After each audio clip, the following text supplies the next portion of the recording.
আমার নাম পূজা। আমার স্বামী সৌদি আরবে ড্রাইভারের কাজ করেন, যার জন্য আমি তার অনুপস্থিতি খুব অনুভব করি। প্রতিদিন রাতে অনেক সময় আমি রোমান্টিক গল্প বা সিনেমা দেখি, যা আমার মধ্যে এক ধরনের আবেগ ও অনুভূতি জাগিয়ে তোলে। আমি সলমান খানের অনেক বড় ভক্ত ছিলাম, কিন্তু সেই অনুভূতিগুলো কিভাবে পূরণ করব তা বুঝে উঠতে পারি না। একদিন আমার ভাতিজার কথা মনে পড়ল, যে দেখতে বেশ সুদর্শন ও শক্তিশালী যুবক। তার বয়স ১৯ হলেও তাকে দেখতে ২৫ বছরের মতো লাগে, কারণ সে শরীরচর্চায় যথেষ্ট মনোযোগী। তখন মনে হল, যদি আমার স্বামী দূরে থাকে, তবে কেন না এই একাকিত্ব কিছু আনন্দ মুহূর্তে রূপান্তরিত করি, যেন আমার মনের আশা পূরণ হয়। আমার বিবাহ হয়েছে মাত্র ১ মাস আগে। আমার স্বামী সৌদি আরবে কাজের জন্যে চলে গিয়েছে, যার জন্য তাকে সবসময় কাছে পাই না। তার এই দীর্ঘ অনুপস্থিতি আমার মনে এক ধরনের খালি অনুভূতি তৈরি করেছে। প্রতি রাতেই একা থাকার কষ্টে অস্থির হয়ে পড়ি, যেন আমার মনের অনেক ইচ্ছে অপূর্ণই থেকে যাচ্ছে। একদিন একাকিত্ব কাটানোর জন্য আমি সুন্দর করে সাজগোজ করে নিজের ঘরে বসেছিলাম। তখন ভাবলাম, আমার ভাতিজার সাথে কিছুক্ষণ কাটালে হয়তো মন কিছুটা ভালো লাগবে। তাই তাকে ঘরে ডেকে এনে কথা বলার চেষ্টা করলাম। আমাকে দেখে সে হাসল এবং বলল, আপনি আমাকে যা বলতে চান খোলাখুলি বলুন, আমি সব শুনতে রাজি আছি। তার কথা শুনে কিছুটা বিস্মিত হলেও একটা শান্তি অনুভব করলাম, কেননা এতদিন নিজের মনের কথাগুলো কারো সাথে শেয়ার করিনি। অবশেষে আমরা দুজনেই গল্প করতে করতে সময় কাটানোর সিদ্ধান্ত নিলাম, যা আমাদের দুজনের জন্যই এক ধরনের স্বস্তি আর আনন্দের মুহূর্ত ছিল। তারপর বন্ধুরা, আজকের গল্পটা অনেক বেশি স্পেশাল। আশা করছি তোমাদের ভালো লাগবে। প্রতিদিন গল্প শুনতে চাইলে আর গল্পগুলো ভালো লাগলে ভিডিওটি লাইক, শেয়ার এবং চ্যানেলটি সাবস্ক্রাইব করো। আমার ছোটবেলা থেকেই বিয়ের প্রতি আগ্রহ ছিল। প্রায় ১২ বছর বয়স থেকেই আমার মধ্যে এক ধরনের আকাঙ্ক্ষা জন্মেছিল। স্কুল ও কলেজে বন্ধুরা মাঝে মধ্যে মজার ছলে বিভিন্ন রোম্যান্টিক গল্প বা হিন্দি সিনেমা দেখাত, যেগুলো দেখার পর নিজের আবেগ সামলানো কঠিন হয়ে পড়ত। এইভাবেই আমার মনে বিয়ের ইচ্ছা আরও গভীর হয়ে ওঠে। তবে আমি দেখতে খুব সুন্দর না হওয়ার কারণে অনেক প্রস্তাব এসেও ফিরে যেত, যা আমার মন ভেঙে দিত। যতই বিয়ের ইচ্ছা বাড়তে থাকত, ততই বিয়ের ব্যাপারে বিলম্ব হচ্ছিল। অনেক খোঁজাখুঁজির পর অবশেষে আমার বাবা মা একটা প্রস্তাব পেলেন এবং দ্রুত বিয়ের সিদ্ধান্ত নিলেন। ছেলেপক্ষেরও বিয়ের তাড়াহুড়ো ছিল, আর আমিও বেশ আগ্রহী ছিলাম। তাই আমাদের বিয়েটা ১ মাসের মধ্যেই হয়ে গেল। আমি ভীষণ খুশি ছিলাম আমার নতুন জীবনে প্রবেশ করে, কিন্তু এই সুখ দীর্ঘস্থায়ী হল না। বিয়ের কয়েকদিন পরেই জানতে পারলাম আমার স্বামী সৌদি আরবে চাকরি করেন এবং সেখানে ড্রাইভারের কাজের জন্য তাকে বেশিরভাগ সময় বাইরে থাকতে হয়। যখন জানলাম তিনি ১ মাস পরেই ফিরে যাবেন, তখন আমার মন খারাপ হয়ে গেল। এইভাবে আমি কান্না করে ফেললাম।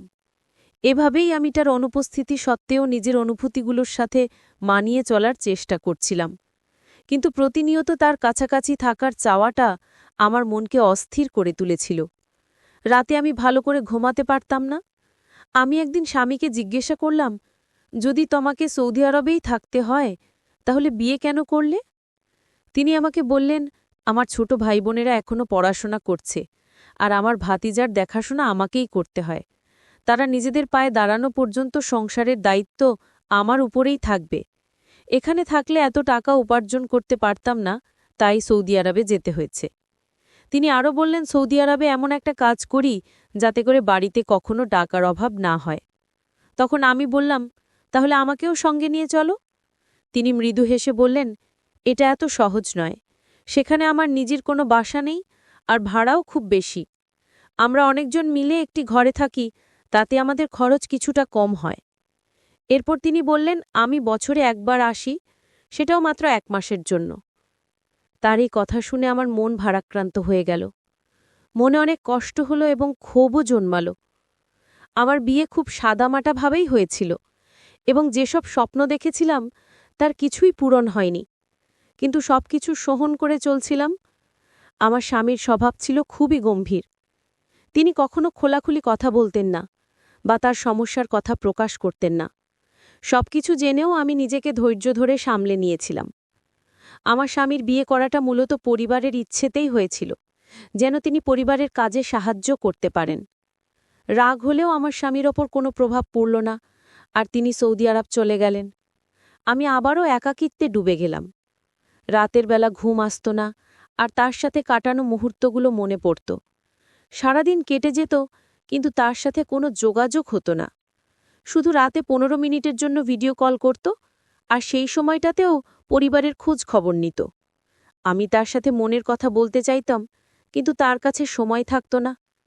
আমার শাশুড়ি সামান্য কথাবার্তা বলতেন, বাকিটা সময় আমি ঘরের কাজে ব্যস্ত থাকতাম। তবে আমার ছোট ভাতিজা ছিল, যে মাঝে মধ্যে আমার সাথে কথা বলত। আমার শাশুড়ি রাতের বেলা তাড়াতাড়ি ঘুমিয়ে পড়তেন, যার ফলে আমি আর আমার ভাতিজা ঘরে একা থাকতাম, আর আমার স্বামীর ছোট ভাইবোনেরা বাইরে পড়াশোনা করত। আমরা প্রায়ই রাতের খাবার একসাথে খেতাম।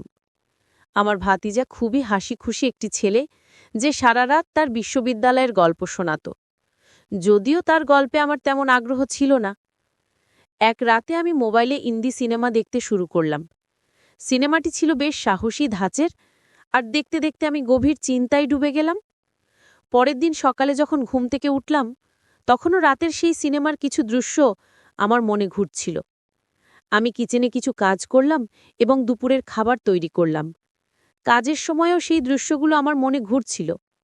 আমি রান্নাঘরে বসে মনোযোগ দিয়ে সেই দৃশ্যগুলোর কথা ভাবছিলাম। হঠাৎ অনুভব করলাম কেউ যেন আমার পেছনে দাঁড়িয়ে আছে। আমি ঘুরে তাকাতেই দেখি আমার ভাতিজা সেখানে দাঁড়িয়ে আছে, এবং সে সেই ভিডিওটি দেখে ফেলেছে। তাকে দেখে আমি কিছুটা অবাক হয়ে গেলাম, কিন্তু সে স্বাভাবিকভাবেই বলল, চাচি, যদি খাবার তৈরি হয়ে থাকে তাহলে রুটি বানিয়ে দিন। আমি তাড়াতাড়ি মোবাইলটি বন্ধ করে রুটি বানাতে শুরু করলাম। তবে তারপর থেকে লক্ষ্য করলাম আমার প্রতি ভাতিজার আচরণ কিছুটা পরিবর্তিত হয়েছে। আগে সে আমার ঘরে আসত না, কিন্তু এখন প্রায়ই আসতে শুরু করল। একদিন বলল, আজ বিকেলের চা আমার ঘরেই খাবে, কারণ লাউঞ্জে শীত বেশি। শীতকালে আমার শাশুড়ির অভ্যাস ছিল যে তিনি বেশিরভাগ সময় নিজের ঘরেই থাকতেন এবং সেখানেই খাবার নিয়ে যেতেন। শাশুড়িকে খাবার দিয়ে এসে দেখি আমার ঘরে আমার মোবাইলটি সে দেখছে, যে আমার মোবাইলের সমস্ত ব্রাউজিং হিস্ট্রি দেখে ফেলেছে এবং জানতেও পেরেছে আমি কী ধরনের ভিডিও দেখতাম। তারই আচরণে আমি খুবই অবাক হলাম। সে কে যে আমার মোবাইল চেক করবে? আমি চায়ের ট্রেটা বিছানার ওপর রাখলাম এবং নিজের মোবাইলটি ভাতিজার হাত থেকে নিয়ে পাশে রেখে দিলাম। চা খেতে খেতে ভাতিজা হেসে আমাকে জিজ্ঞাসা করল, চাচি, আপনার কী ধরনের সিনেমা পছন্দ? তারই প্রশ্ন শুনে আমি কিছুটা অপ্রস্তুত বোধ করলাম এবং বললাম, তোমার প্রশ্নের অর্থ কি? সে হেসে ব্যাখ্যা করল, মানে আপনার কি অ্যাকশন মুভি ভালো লাগে নাকি রোম্যান্টিক? আমি তার দিকে তাকাতেই সে বলল, রোম্যান্টিক সিনেমার মধ্যে একটা আলাদা ব্যাপার আছে, বিশেষ করে হিন্দি সিনেমায়। আমি চুপ থাকায় সে নিজেই আবার বলল, চাচি, আপনি চাইলে আমাকে বন্ধু ভাবতে পারেন। ভাতিজা চাচির মধ্যে বন্ধুত্ব হওয়াই স্বাভাবিক, আর আপনার একাকিত্বে আমিও পাশে থাকতে পারি। তার কথাগুলো শুনে আমি কিছুটা লজ্জা পেলাম এবং বললাম, আমার মাথায় একটু ব্যথা করছে, তুমি চা তোমার ঘরেই গিয়ে খাও। যদিও আমি বন্ধুত্বপূর্ণভাবে মিশতে চেয়েছিলাম, তবু কিছুটা অস্বস্তি অনুভব করছিলাম। কথা বলার ধরন দেখে আমি কিছুটা বিরক্ত হলাম এবং কড়া ভাষায় ভাতিজাকে বললাম যে এখান থেকে চলে যাও, সে নিজে চা নিয়ে ঘরে চলে যেতে পারে। সে বিনা দ্বিধায় কাপটা হাতে নিয়ে ঘরে চলে গেল। সাধারণত কাজের ফাঁকে ফাঁকে সে মাঝে মধ্যে আমার সঙ্গে হালকা মজা করত, কিন্তু সেদিনের পর থেকে সে কিছুটা চুপচাপ হয়ে গেল। পরদিন সকালে যখন আমি রান্নাঘরে সকালের নাস্তা বানাচ্ছিলাম, তখন সে হঠাৎ নিজের ঘর থেকে চাচি চাচি বলে ডাকতে শুরু করল। আমি তার ঘরে ঢুকে দেখি সে নিজের শার্টের বোতাম লাগানোর চেষ্টা করছে। আমাকে দেখে সে বলল, চাচি, আমার শার্টের বোতাম খুলে গেছে, আপনি কি একটু সাহায্য করতে পারেন? আমি কিছুটা দ্বিধা নিয়ে তার শার্টের বোতাম লাগাতে শুরু করলাম আর কাজের মনোযোগ দিলাম। কাজ করতে করতে হঠাৎ আমি লক্ষ্য করলাম সে আমার দিকে মনোযোগ দিয়ে তাকিয়ে আছে, যা আমাকে একটু অস্বস্তিতে ফেলল। একসময় যখন আমার চুলের এক গুচ্ছ সামনে এসে পড়েছিল, সে নরমভাবে সেটি সরিয়ে কানের পেছনে রেখে দিল। আমি একটু চমকে পিছিয়ে আসলাম, আর সে হেসে বলল, চাচি, শুধু চুলগুলো সরিয়ে দিলাম, আপনি এত ঘাবড়ে গেলেন কেন? আমি দ্রুত বোতাম লাগানো শেষ করে নিজ ঘরে চলে এলাম। আমার মনে কিছুটা অস্বস্তি হচ্ছিল, তবে আমি নিজেকে সামলে নিলাম। আমি অনুভব করছিলাম যেন ভাতিজা আমার কাছাকাছি আসার চেষ্টা করছে, আর এ কারণেই আমি একটু দূরত্ব বজায় রাখার চেষ্টা করছিলাম। এক রাতে যখন গভীর ঘুমেছিলাম, হঠাৎ মনে হলো কেউ যেন আমাকে গভীর মনোযোগ দিয়ে দেখছে। এই অস্বস্তিতে আমার ঘুম ভেঙে গেল। ঘরে শুধু মৃদু নাইট ল্যাম্প জ্বলছিল। চারপাশে তাকালাম আর ভাবলাম, কেন আমার এই ধরনের অস্বস্তি হচ্ছে? তারপর আমার দৃষ্টি ঘরের জানলার দিকে গেল, যা সাধারণত বন্ধ থাকে, কিন্তু আজ খোলা ছিল। আমি একটু অবাক হয়ে গেলাম, কারণ আমি সাধারণত জানলাটি খুলি না। জানলাটি বন্ধ করতে উঠতেই মনে হলো হয়তো কেউ ভাতিজার ঘরে ঢুকেছে। যা দেখে আমার মনে এক ধরনের অজানা ভয় তৈরি হলো।